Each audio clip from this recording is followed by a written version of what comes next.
Okay, just testing out a little portable tripod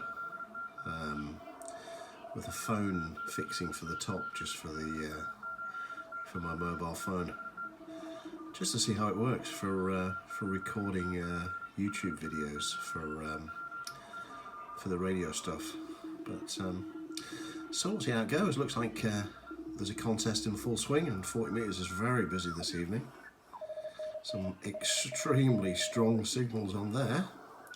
I'm not sure what the contest is. I'd need to go and check really, but check the contest calendar.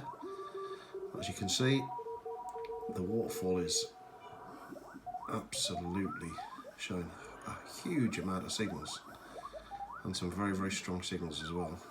But anyway, just seeing how this little tripod-y thing works for the mobile phone. Hopefully it'll make for slightly better videos. G0KOM 73.